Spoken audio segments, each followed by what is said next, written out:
ಮಹಿಳೆಯ ಮಾಂಗಲ್ಯ ಸರ ಕದ್ದು ಪರಾರಿಯಾದ ಕಳ್ಳರು.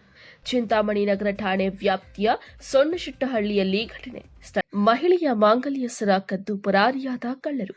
ಚಿಂತಾಮಣಿ ನಗರ ಠಾಣೆ ವ್ಯಾಪ್ತಿಯ ಸೊಣ್ಣಶೆಟ್ಟಹಳ್ಳಿಯಲ್ಲಿ ಘಟನೆ. ಸ್ಥಳಕ್ಕೆ ಭೇಟಿ ನೀಡಿದ್ದ ಎಸ್ಪಿ ಕುಶಾಲ್ ಚೌಕ್ಸೆ. ಚಿಂತಾಮಣಿ ನಗರ ಭಾಗದಲ್ಲಿ ಇತ್ತೀಚೆಗೆ ಕಳ್ಳತನ ಪ್ರಕರಣಗಳು ಹೆಚ್ಚಾಗಿದ್ದು, ಇಲ್ಲಿನ ಜನರು ಕಳ್ಳರ ಕಾಟಕ್ಕೆ ಭಯದ ವಾತಾವರಣದಲ್ಲಿ ಜೀವನ ನಡೆಸುವ ದುಸ್ಥಿತಿ ಉಂಟಾಗಿದೆ.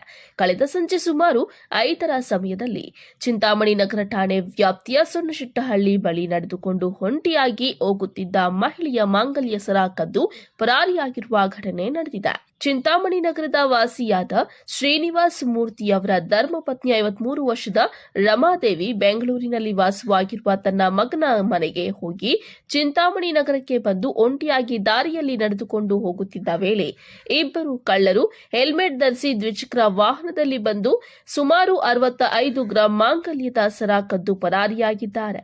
ಘಟನೆಯ ವಿಷಯ ತಿಳಿದ ತಕ್ಷಣ ಜಿಲ್ಲಾ ಪೊಲೀಸ್ ವರಿಷ್ಠಾಧಿಕಾರಿ ಕುಶಾಲ್ ಚೌಕ್ಸೆ, ಡಿವೈಎಸ್ಪಿ ಮುರಳೀಧರ್, ನಗರ ಠಾಣೆಯ ಇನ್ಸ್ಪೆಕ್ಟರ್ ವಿಜಯ್ ಕುಮಾರ್ ಹಾಗೂ ಸಿಬ್ಬಂದಿ ಸ್ಥಳಕ್ಕೆ ಭೇಟಿ ನೀಡಿ ಪರಿಶೀಲನೆ ನಡೆಸಿ ಮುಂದಿನ ಕ್ರಮ ಕೈಗೊಂಡಿದ್ದಾರೆ. రమాదేవి బెంగళూరు నుంచి వస్తా అంటే రాఘవేంద్ర స్వామి వస్తా దిగేసి పోతా అంటే ఇట్లా శ్రీనివాసంపురం పోయే రోడ్డు యావది అని అడిగిరే ఇట్లా పోతుంది అని చెప్తే మళ్ళీ వెళ్ళిపోయారు ఆ పక్కకి. మళ్ళీ నా ఇంటికి వచ్చిందని పెరుక్కొని పోయినారు. మాడపల్లి కాదు వాళ్ళు హెల్మెట్ వేసిండ్రు, జర్కిన్ వేసిండ్రు, పెక్స్ వేసిండ్రు. 5:30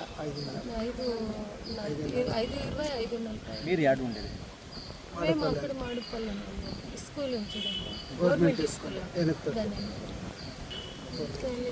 కాలేజీ పిల్లలు అట్లా ఉన్నారు. సన్నగా పొడుగా. ఎన్ని జనాలు ఉంటారు వాళ్ళు? 2.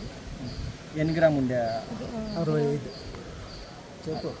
యాపకి వెళ్ళిపోయారు కదా మొత్తం మళ్ళీ వాళ్ళు? మా ఇంటి పక్కే వెళ్ళిపోయారు. కోలారోడ్ మళ్ళీ మీరు ఏమన్నా ఎట్లా మీకు ఇదయ్యా మళ్ళీ పైన అక్కడ మాడిపోయిన ఇంక వాళ్ళు చూసి దొంగ దొంగ అని అరుస్తూ ఉన్నారు. చైన్ పిక్కుంటా ఉండరు.